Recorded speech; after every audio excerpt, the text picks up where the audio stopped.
please. Thank you very much.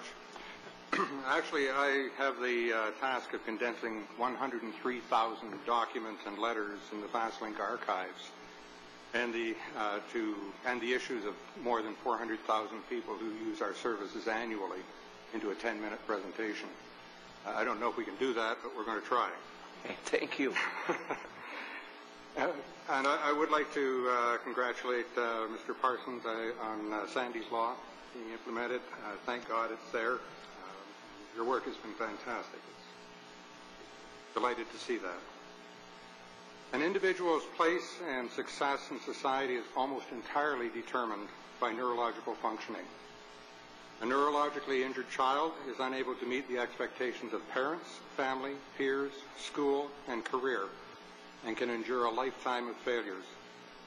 The largest cause of neurological damage in children is prenatal exposure to alcohol.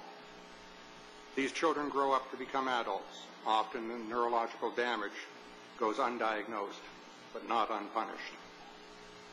Fetal alcohol spectrum disorders are caused when a pregnant woman consumes alcohol. It is 100% preventable. The Statistics Canada Canadian Community Health Survey in 2000-2001 found that roughly 20% of girls, over 19% of girls ages 12 to 34, consume 5 or more drinks on each occasion 12 or more times a year. In addition, another 32% of girls ages 15 to 34 consume 5 or more drinks on each occasion 1 to 11 times per year. Now, 5 drinks for a 100-pound girl causes a 0.25 blood alcohol level.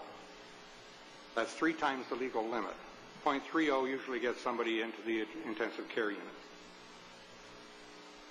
Most girls are 2 to 3 months pregnant before they find out, and it is likely that at least 20% of the children in this province are exposed prenatally to multiple binges of alcohol.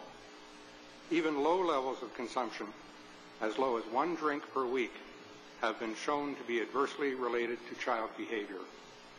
There is no known safe level of alcohol consumption during pregnancy. If you'll turn to page 3 of the presentation, I'm not going to go over that in any kind of detail, but I would like you to refer to it after, when you have a few minutes. There are 66 items there that are the results of prenatal alcohol exposure that they can include. They vary depending on the birth mother's age, health, somewhat genetics, nutritional standards, the amount she was drinking, what the peak blood alcohols were, at what time when what part of the baby was developing. If you turn over to the page 4, you'll find a chart showing the effects of alcohol as a teratogen on the baby. And those are the various aspects of the child that are developing throughout pregnancy. And the very dark line in your copy shows where the most danger occurs, the lighter lines to the various things such as the brain, etc. And really the brain is developing from the 3rd week, just after the 2nd week, right through to birth. And alcohol can affect a child even when it's being nursed after it's been born. The lower picture on that page, of course, are 2 healthy brains, one from a normal 6-week-old baby and the other from an FAS child who obviously passed away. FASD is grossly underreported. The Canadian Pediatric Society states fetal alcohol syndrome is a common yet underrecognized condition resulting from maternal consumption of alcohol during pregnancy. The only problem in this province is that Ontario medical schools do not provide FASD diagnostic training to undergraduate physicians in this province. This results in the denial of screening and diagnostic services to thousands of children with FAS-related disabilities. It's grossly underrecognized because the doctors don't know how to diagnose it and they're not being taught by the medical schools. Unless they specialize in addictions, then the diagnoses can be taught. The girls get knocked up and the boys get locked up. They're followers, easily misled, with little or no appreciation of consequences. Without intervention, many ride the justice system, merry-go-round, or become homeless street people. And a great many of our street people are FASD. They are required to compete in society, but have been denied the tools to do so. Of the FAE individuals, 95% will have mental health problems, 60% will have disrupted school experience, 60% will experience trouble with the law, 55% will be confined in prison, drug or alcohol treatment center, or mental institution. Excuse me. 52% will exhibit inappropriate sexual behavior, and more than 50% of males and 70% of females will have alcohol and drug problems themselves. 82% will not be able to live independently, and 70% will have problems with employment. So essentially what we have is 20% of our children are being exposed to high levels of alcohol. When I look at the statistics for a major board of education, the Lambton-Kent District School Board, which is pretty typical, 21% of our students are identified and receiving services from the Special Needs Department. The Canadian Centre on Children's Research say that 20% of Canadian children have a serious mental health problem. This 20% number keeps on coming up magically, and it seems to correspond with the volume of alcohol that's being consumed during pregnancy.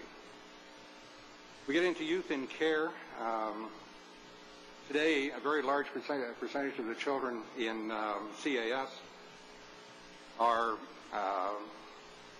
been prenatally exposed to alcohol, and it is a problem to try and get them adopted. We do need a system of open adoption in this province instead of the closed adoptions. And I have mentioned to others that some agencies have been known to threaten termination of a foster contract if the foster parents go to a non-agency doctor and obtain a diagnosis of FASD. See, without a diagnosis, they don't have to disclose the child has FASD. That's criminal, in my opinion. Our children have disabilities, but their biggest handicaps are the battles we have to continue to fight to get the services they need. I would like to see the grade 10 literacy test scrapped completely. Our FASD children, or at least give them an exemption to it, because our FASD children very often have difficulty passing it, and essentially what happens then is you are setting up a 25% failure rate and a 25% dropout rate after grade 10, and fodder for the justice system, a new slave class, and increased stress on the social support systems in this country. It is access denial of the worst type. It's denial of access to a decent future, because these kids can't even get into apprenticeship programs later on to learn to be mechanics. They may not be able to write a great essay, but they may be able to strip an engine and put it back together better than you and I can. So, why would you require they do this? It makes as much sense as asking somebody who's a quadriplegic to do the pole vault in order to pass out of high school. It's just plain stupid. Homelessness. Poor impulse control, failure to predict consequences, and inability to plan or manage money means they don't pay the rent or utilities. They get turfed out. Onto the street, and they're homeless. Leads to eviction. Costs $120,000 a year to house a young offender, $82,000 for an adult offender. 60% to 80% of our prisoners are FASD and fully diagnosable. And I'm going to jump over to one little comment I make a little further on. I'm not sure that it's in your copies there, but a single adult disabled in Ontario gets $11,160 a year maximum. If they're living with their parents, it's cut by 24%. That's criminal. But let's really get something straight here. If they live in poverty-stricken isolation on ODSP, the government will give them between $8,500 and $11,000 a year. If they throw a brick through a store window, the government will spend $82,000 a year to jail them and provide shelter, food, clothing, recreation, education, medical services, companionship, and the certainty they will be taken care of. Now, frankly, as a parent and taxpayer, I find that logic appalling, degrading, and disgusting. And I hope you do too. My final comment is where services are lacking, omitted, or not available. Our children, whatever their ages, die, frozen in the snowbank,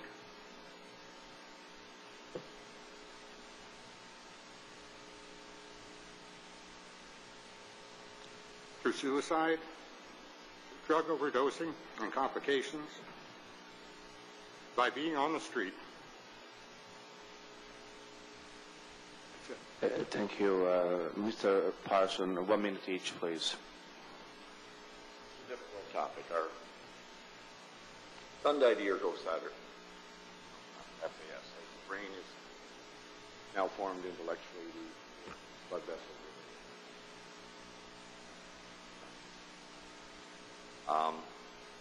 For FAS individuals, they die young, whether it be from defects or suicide, or the doc come up.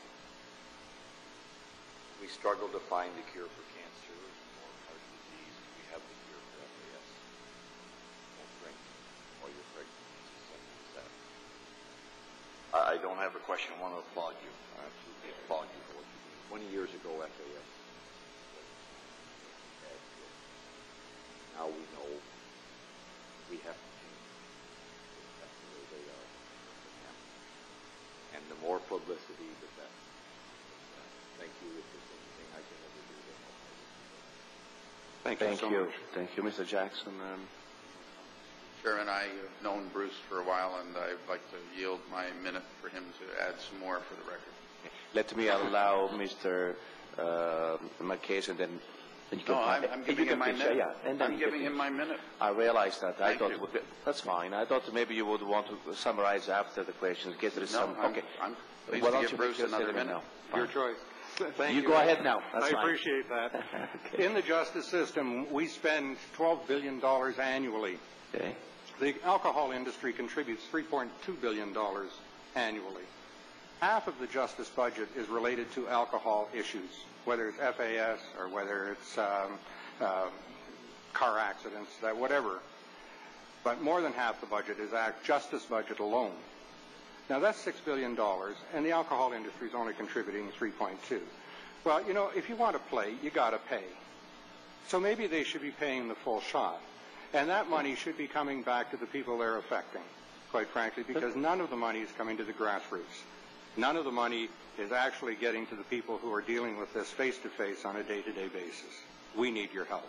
Thank you, Mr. Ritchie. Thank you. I just want to congratulate the both of you for giving us this information. I learned it while we were dealing with Ernie's bill. And it's incredible how much of this behavior we do not understand in the educational system. I learned through that committee process. Doctors don't know how to identify it, generally speaking. Special education teachers certainly don't know how to identify it, and regular teachers don't. I learned that those kids that have fetal alcohol spectrum disorder can't explain why they do what they do. And so if that's the case, what do we do? All I want to say is that this issue doesn't fall into this bill.